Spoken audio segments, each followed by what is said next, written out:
There's a lot of buzz about deepening decentralization. This is coming from many sectors too.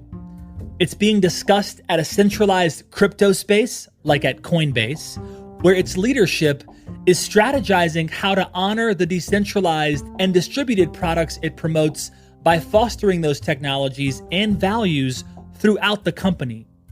Additionally, as only a few social media companies have gathered so much power, the prospect of decentralization of the social media world is being raised as a potential counterbalance. There's also talk about how decentralization in the fintech arena is transforming the broader financial industry. Across an entire industry, decentralization might lead to more access for consumers as power disperses into a number of smaller organizations that are then able to hone in to serve underserved populations.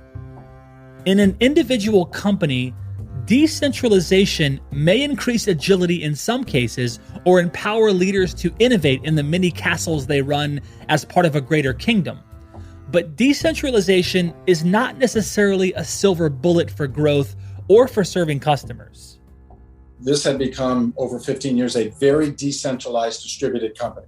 So there were 7 or 8 product groups, 6 or 7 go-to-market groups, 6 or 7 delivery groups. And so it was super fragmented, super decentralized.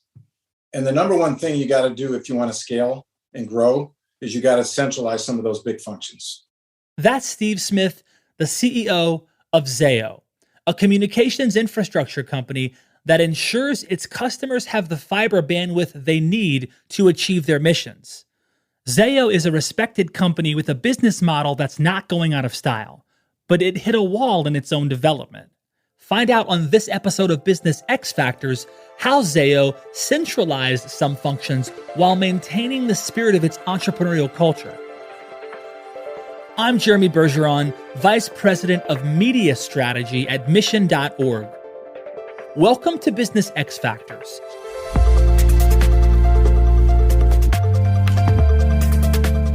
Each and every week, we'll take a look at the secret sauce that takes companies to the highest levels of success and then unpack how they got there.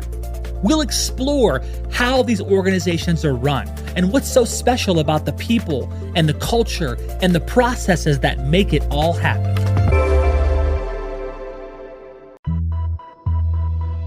Question for you. What do you think is the best use of technology?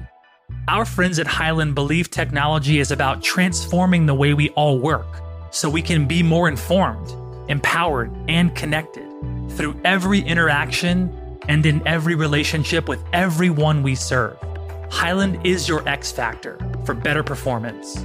Go to hyland.com/insights to learn more. That's hyland.com/insights.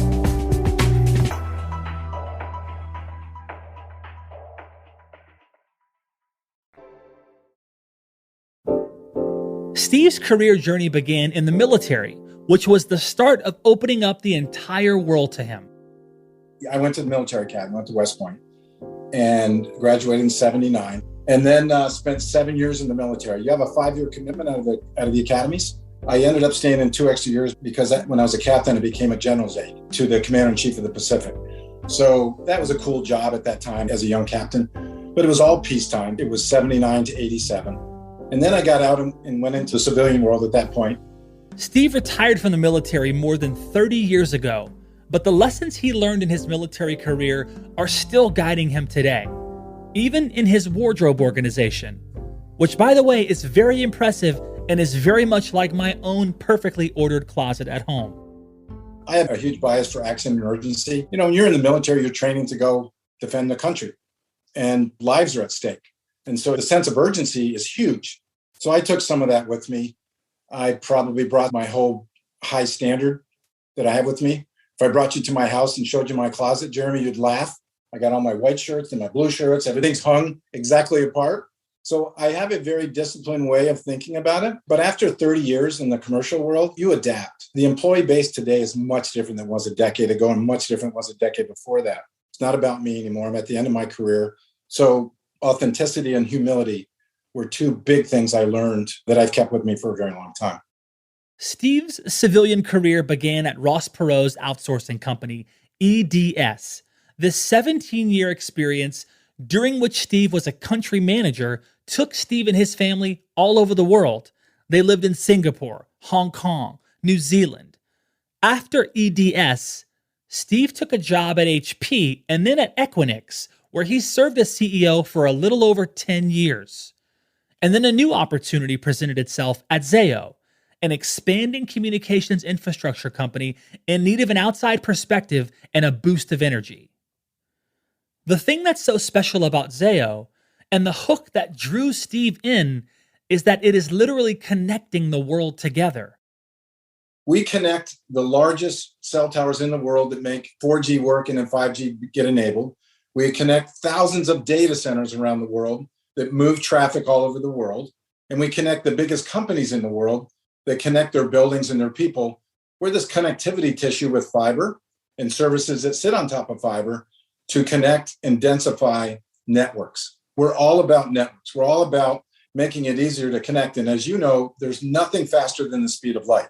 So fiber is super unique in that there's nothing on the horizon that can disrupt fiber. Many CEOs come to work every day worried about what technology that's coming out next could disrupt my business model. The great thing about this business model, and one of the unique things of why I ended up agreeing, I knew the culture, I knew the people, I knew the customer base was very strong. I knew that the core of the business model, the fiber that connects all these things, there's just nothing on the horizon that's going to disrupt the speed of light. And now the services you're layering on top of this is going to change here as we go to the next generation. We're going to become more software enabled.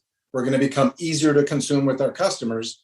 And we're going to develop proprietary capability that we're going to take out to the market to make it easier for our customers to move their data around the world. Steve doesn't have concerns that Zayo's offerings will be disrupted due to new technology, but he does have to manage a large company that's grown over the years due to an integration of 46 acquisitions. This is a 15-year-old company that was built on the back of 46 acquisitions. So this was a roll-up where they bought companies that were providing connectivity all over the major metros in the US. And then they expanded into acquisitions that put them into Europe. But in the US, after 15 years of rolling up the industry, outside of what the big wireless guys had, Verizon, AT&T, T-Mo, and Sprint. Of course, T-Mo and Sprint have merged. So it's down to 3 wireless carriers. And the government has sponsored a 4th one that's building a new wireless carrier. That's a company called Dish. So there's 4 big wireless providers in the US, which are 4 of our biggest customers. So the focus at Zayo used to be acquire these orphan networks of broadband operators across the country, consolidate them into this kind of larger network. And they did integrate. Right. Everybody speaks Zayo. Even after 46 acquisitions, a logical question, Jeremy, would be, how many cultures are there? 46. Right. They did a really good job integrating and synergizing the people, the assets, and the culture. Zayo's acquisition model was vital to the company's growth. But perhaps even more impressive was its ability to seamlessly fold these acquired companies into the existing Zayo culture. So, if it was all working so well, what was the problem? Why did Zayo end up knocking on Steve's door for guidance? My predecessor, Dan Caruso, who is known in the industry as Mr. Fiber, we had a great relationship when I was running a company called Equinix, which became the largest data center business in the world.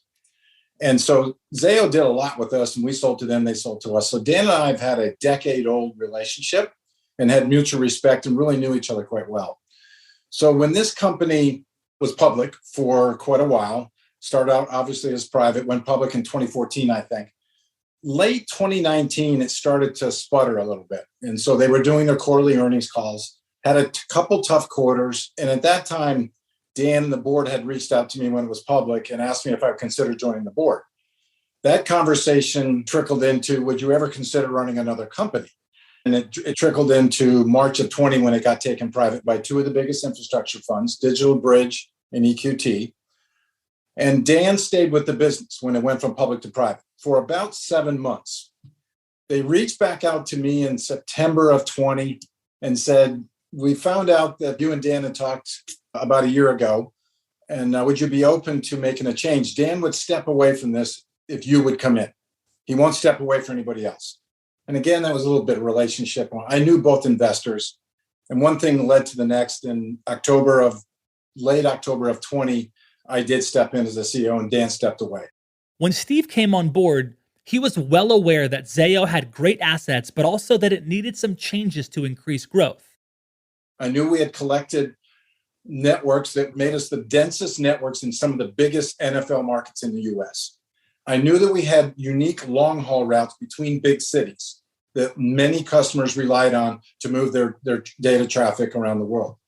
And I also knew that there was a pretty cool entrepreneurial culture here. This was a Boulder-founded, became global company that had this entrepreneurial spirit and culture that was, we just do whatever it takes to win. We're fast, we're nimble.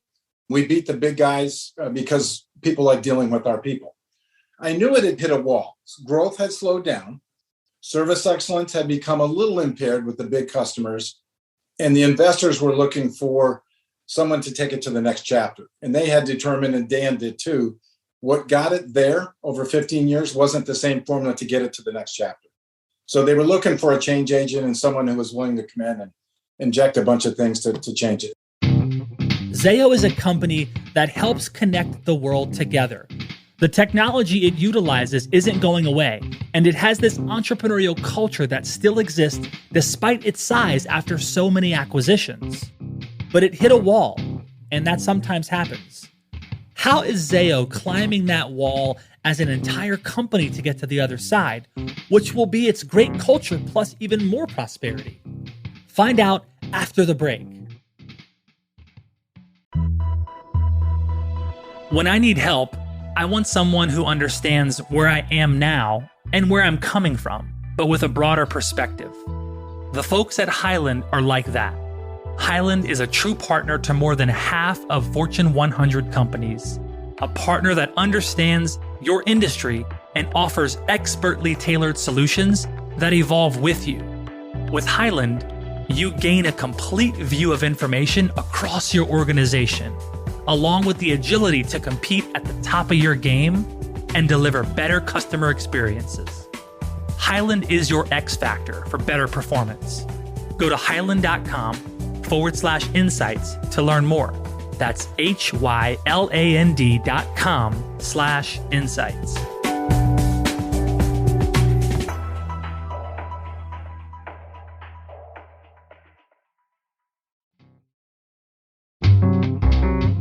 Steve had recently taken the reins and was eager to start injecting fresh ideas into Zayo. He brought an awareness that part of becoming a company that customers really want to deal with starts with listening to them. Most of the changes we made were driven on the back of customer feedback that said, listen, we love you guys. We need you in our networks, but you've gotten slow. You've gotten hard to deal with. Your quotes are slow. Your pricing's slow. Your responses are slow when we have an outage. Can you please go streamline and speed that stuff up? And quite frankly, centralization is a way to do that. Now, we'll stay in this operating model for multiple years, but it doesn't mean we won't tweak it as we go. You have to keep adapting. I can tell you that if you can go into any CTO or any CIO who are our primary buyers and make it easy for them to understand and make it simple for them to buy us and make it fast, they're going to buy you. They're going to buy your stuff. Steve is creating new structures that will allow Zayo to listen to customers and industry leaders on a continual basis to learn what they really need and then deliver that to them as smoothly as possible. I call them a cab and a tab, a customer advisory board and a technology advisory board. We're going to get these folks together. They're friendly. They're advisors to Zayo. They're big customers. We didn't spend enough time just thinking, just sitting in a room for a day, serve them dinner the night before, get the relationships going, sit in a room for a day with a very good agenda and talk about where the world is going. Where is technology going? Where are the business requirements going? Why is software enabling everything? So that we are looking around corners much further than we did before. I think what happened when you're acquiring so much, you're very consumed with integrating and synergizing. You're not really looking around corners. You're not looking out far enough. So the organic growth machine now is going to spend more time really understanding the future requirements, the evolutionary requirements that our customers are trying to get to, so that we're kind of out servicing them where they want to go, not where they are today necessarily. The next level for Zayo is getting a sense of its customers' future needs and really partnering with customers to be at their side as they grow and develop too. You can't do that with the salespeople that have a quota calling on those customers, trying to meet their bookings, targets every quarter. You have to carve out a separate group of people, which we've never done here, which we're in the process of building that capability. And let's call it business development. We're actually going in and talking to them about the future.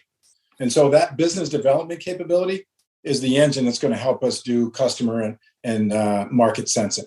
And you have to do that because I'm not worried about technology disrupting us because of the business model. I am worried about where is the next set of requirements going as the world continues to get more connected, and what are the products and services that we need to innovate on. It's easier to do when it's centralized under one leader, so everybody's walking in the same direction. I don't have 5 different regions doing 5 different product developments. I've got one organization now, and we are really starting to pick up the pace on innovating at a higher rate. We'll start doing patents. We'll start doing copyrights. We didn't have much of that here. With 15 years, and we've done some pretty cool stuff at Zayo. Little or no copyright, little or no patent. We are doing some unique things today that we can copyright and patent, and we'll start doing that because we're centrally running it, and there's just more chance to think. The question for Zayo is, how do you centralize in order to better deliver for customers, but not lose the great culture at the company that existed before? We want to leverage this unique network that we've accumulated, and it's super unique in certain segments of it. We want to get our service excellence to a level that differentiates us against the big, slow competitors. And we want to have a culture that actually differentiates us. A culture that is think big, get stuff done for our customers, and have fun doing it. One of the things I learned talking to our customers is that they love the Zayo nimbleness and the entrepreneurial spirit. So we don't want to lose that, even though we're getting pretty big now. This is in excess of a $2 billion US company, 3,000 employees, 7,700 customers. It's a big machine. And so part of rounding that off is to make sure that we have the systems and processes in place to make it scale, but also to have a culture that people want to deal with. So we want to make ourselves super easy to deal with. My benchmark for that is Amazon. When Amazon was built, 15, 16 years ago, you hit one button and you can get all kinds of stuff delivered to you. I'm not so sure we'll get to a one-button solution, Jeremy, but we're working on the concepts that make those great companies that are really easy to deal with, fast, and people like dealing with them. That's what we're going after here. Steve makes a clear case for doing whatever needs to be done to deliver for customers. For Zayo, this includes recently providing more than 1,000 miles of underground cable to connect important data hubs. Back in September 2021, Zayo announced it was entering the final construction phase to connect Atlanta to Dallas with 822 miles, Denver to Salt Lake City with 532 miles, and Eugene to Ridgeport, Oregon with 88 miles. Clearly, Zayo has the processes in place to deliver this at scale, and according to Steve, he is moving many of these systems to be more centralized. On the other hand, a decentralized structure can't be all bad if it helped Zayo be successful in the first place. Is there anything that should stay decentralized because it worked well? In other words, what is the right balance between decentralization and centralization? Our customer go-to-market teams are, I would call them decentralized. We have strategic accounts. They're scattered all over the world. We have large enterprises, account teams. They're chasing about 2,200 accounts all over the world. The big centralization that we did was we pulled the P&L up to one P&L. We had multiple P&Ls. So you can imagine how many motivations we had for making bonus every quarter. So we have one motivation now. We have put the customer at the center of everything we do. We don't make an investment today without rethinking about how it's going to help a customer. The centralization to help simplify accountability. I can go to one leader that reports to me, and I can give you anything you want to know about those 3 areas. The support functions, finance, HR, legal, they're all still decentralized all over the market, supporting the account teams. But the way to think about centralization, to scale a company, you've got to put your products, your operations, and your headquarters, your go-to-market together under one roof, so to speak, even though they're living all over the place, so that you can get faster at making decisions, you can streamline decision rights, and you can get everything aligned for speed. Centralizing makes sense in order to get work accomplished at a high level. But is this sort of power driven by fear and an unbridled, unquestioned authority, or is there something else that can engender this sort of consensus? When you go to West Point, you're in the military, and you're a lieutenant and a captain, you command units, you learn a lot about discipline. I learned about how to be disciplined with people and ideas. I learned a very critical thing that I use today. I call it the 3 L's. I listen, I learn, and then I lead. Listen, learn, and then lead. That has served me very, very well. I use that today in all my businesses. I've learned to act from understanding versus acting from bravado. Just because you're a colonel or a captain or a general, you can demand people to do things. In this world we live in, you've got to get people rallied around, having them understand why you want to go there. For some people, centralization is like a bad word. It's bureaucracy. It's the man. For other people, they might feel that way about decentralization. That's like hippie stuff. In reality, everything is about the mission. Companies must have some centralization to scale and to run efficiently. They also need to have some decentralization for flexibility and to let smaller sectors, individuals, and ideas flourish. Zayo teaches us that we have to listen to the customers and then pivot to serve their current and future needs. In order to do so, there has to be a marriage between decentralization and centralization. Strong leadership bridges any divides, philosophical or actual, to achieve these objectives. As Steve says so skillfully, to achieve the mission, we have to listen, learn, and then lead.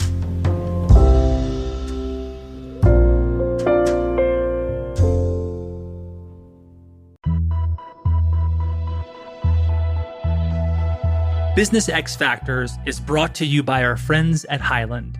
For over a decade, Highland has been named a leader in the Gartner Magic Quadrant for Content Services Platforms, leading the way to help people get the information they need when and where they need it.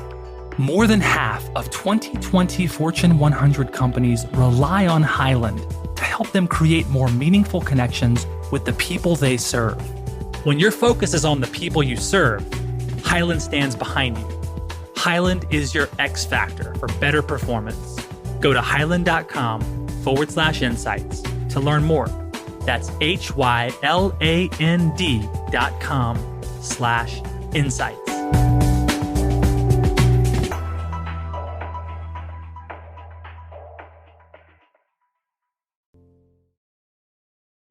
You've been listening to Business X Factors, created and produced by our team here at mission.org and brought to you by Highland. Are you enjoying this show?